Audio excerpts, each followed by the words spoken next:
ያው ታሪክን ስንመለከት አመክንዮን የሚጻረሩ ይሄ እንዴት ሊሆን ቻለ የሚያሰኙ ገጸ ባህሪያት ሞልተዋል እና ዛሬ የምንፈታው ዋነኛ ምስጢርም ይሄው ነው።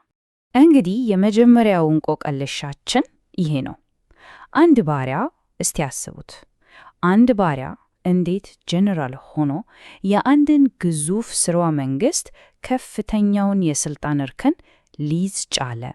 ሁለተኛው እንቆቅልሽ ደግሞ የዮዲት ጉዲት ነው።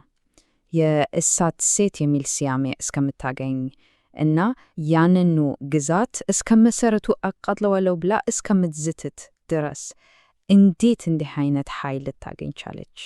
ያው ከአክሱም ስርወ መንግስት የወጡት የአብርሃና የዩዲት ታሪኮች የታሪክ ምሁራንን ለዘመናት ግራ ሲያጋቡ ቆይቷል። ልክ ያልተፈቱ የቆዩ የወንጀል ጉዳዮች ወይም ኮልድ ኬስስ እንደማለት ነው። እና ዛሬ እነዚህን እንቆቅልሾች ለመፍታት ፍንጮችን አብረን እንፈልጋለን። እንግዲህ ታሪኩን ስንቀይረው የምስጢሩ ቁልፍ ያለው አክሱም ውስጥ አይደለም። ይልቁንም ወደ ደቡብ ራቅ ብለን በጌዴኦ በሲዳማና በኮንሶ ማህበረሰቦች ውስጥ ነው ፍንጩን የምናገኘው። መልሱ በእነዚህ የደቡብ ማህበረሰቦች ተቋማዊ አመክንዮ እና ባህላዊ መሰረት ውስጥ ተደብቆ ሊሆን ይችላል። እነሱ እንደነዚህ ያሉ ስርዓትን የሚገለባበጡ ግለሰቦች እንዴት ሊፈጠሩ እንደቻሉ ለመረዳት የሚያስችል እንደ አንድ አይነት መዋቅራዊ ንድፍ ወይም ብሉፕሪንት ይሰዱናል። እሺ፣ የመጀመሪያውን የጉዳይ መዝገብ እንክፈት። በጀነራል አብርሃ ላይ እናተኩር። ዋናው ጥያቄ ምንድን ነው? ከውጭ የመጣ ሰው እንዴት ወደ ከፍተኛው የስልጣን እርከን ሊዋሃድ ቻለ የሚለው ነው። እንግዲህ የመጀመሪያው ወሳኝ ማስረጃችን ይሄ ነው። የጌዴኦ የዳላተ ጽንሰ ሐሳብ። ይሄ ማለት የተከበረ ክብር ያለው የውጭ ሰው ወይም መጤ እንደማለት ነው። እዚህ ጋር ከጌዴኦ የተገኘውን ማስረጃ እስቲ ተመልከቱ። ይሄ ወሳኝ ፍንጭ ነው። አመራር አንዳንድ ጊዜ ሆን ተብሎ በፈቃደኝነት ለመጡ አዲስ ሰዎች ይሰጥ እንደነበር ነው የሚያሳየው። እና ይሄ እንደ አብርሃ ላለ የውጭ ሰው ወደ ስልጣን የሚመጣበት ግልጽ የሆነ መንገድ እንደነበር ያረጋግጥልናል። እሺ፣ ግን መዋሃድ ብቻውን የታሪኩ ግማሹ ነው። ዝቅተኛ ደረጃ የነበረው ሰው እንዴት ነው እንዲከፍ ሊል የቻለው? መልሱ ብቃት ነው። ይህንን ደግሞ በኮንሶ ዋካ ሐውልቶች ላይ በአይን ማየት እንችላለን። እነዚህ የእንጨት ሐውልቶች ለመኳንንት ብቻ አልነበሩም። በአደን ወይም በጦርነት ታላቅ ጀብድ ለፈጸሙ ጀግኖችም ይቆሙ ነበሩ። ስኬትና ጀግንነት እንዴት ዋጋ ይሰጠው እንደነበር በግልጽ ያሳየናል። ይሄ ደግሞ በጣም ግልጽና ተጨባጭ እርከኖች የነበሩት ሂደት ነበር። ለምሳሌ የወላይታ ጀግናን መንገድ ብንመለከት መጀመሪያ ታላቅ ጀብድ ይፈጸማል። ከዛ የተገደለው ዋንጫ ለንጉሱ ይቀርባል። በመጨረሻም እንደ ካላችሁ እና ልዩ አልባሳት ያሉ የህዝብ ክብርና የማዕረግ ምልክቶችን ይቀበላል። በቃ አንድ ተራ ወታደር በጀግንነቱ ብቻ ተከትሎት ሊያድግበት የሚችል ግልጽ ስርዓት ነበር። እሺ፣ እንግዲህ የአብርሃ ታሪክ በዚህ መነጽር ሲታይ አመክንዮ ይሰጣል። ግን ወደ ሁለተኛው ምስጢር እንሸጋገር፣ ወደ ዮዲት።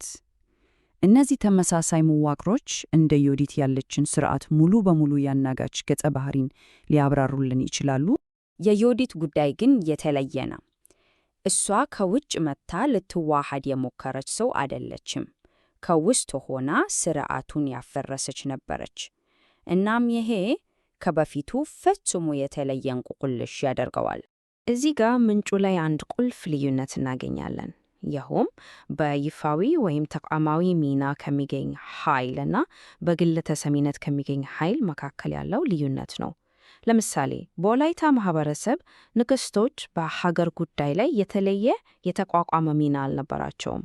ተጽዕኖአቸው በአብዛኛው ከግል ባህሪያቸውና ተሰሚነታቸው የሚመነጭ ነበር። ታዲያ የዮዲት ኃይል የእሳቷ ከወንዶች ማዕከላዊ መዋቅር ውጪ አልፎ ተርፎም በተቃራኒው የሚሰራ ከፍተኛ የግል ተሰሚነት ላይ የተመሰረተ ስልጣን ሊሆን ይችላል። ምናልባትም እሳቷ ሁሉን ነገር የማስጨዳትና እንደገና የማስጨመር ስነ ስርዓታዊ ኃይል ሆኖ ይሆን? እሺ፣ እስቲ አሁን ከሁለቱም ጉዳዮች ያገኘናቸውን ግኝቶች አቀናጅተን ወደ መደምደሚያው እንምጣ። ይህ ንጽጽራዊ ሰንጠረዥ የደቡብ ማህበረሰቦችን ሁኔታ በአጭሩ ያሳየናል። በጌዴኦ፣ በሲዳማ እና በኮንሶ የነበሩትን ተለያዩ ግን ተግባራዊ የሆኑ ማህበራዊ ነድፎችን በምስል ለማጠቃለል ይረዳል። እንግዲህ ዋና ዋናዎቹን ነጥቦች ምንድን ናቸው? የአብርሃ እድገት ከውጭ የመጡ ሰዎችን ከማዋሃድ እና በብቃት ላይ ከተመሰረተ እድገት ጋር የተጣጠመ ተቋማዊ መንገድን ይከተላል።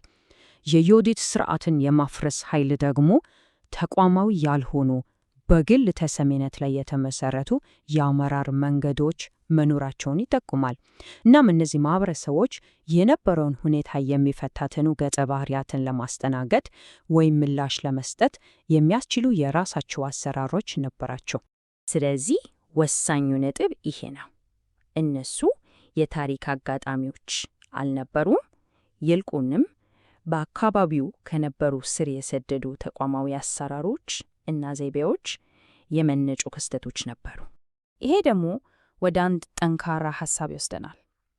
ታሪክ የተለዩ ሰዎች ታሪክ ብቻ ሳይሆን እነሱን እንዲፈጠሩ የሚያደርጉ ልዩ መዋቅሮች ታሪክም ነው ወደሚለው።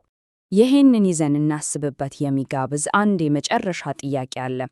ከራሳችን ታሪክ ውስጥ የኞቹ የማይመስሉ ወይም እንቆቅልሽ የሆኑ ገጸ ባህሪያት በዘመናቸው በነበሩ ድብቅ ማህበራዊ መዋቅሮች ሊበራሩ ይችላሉ?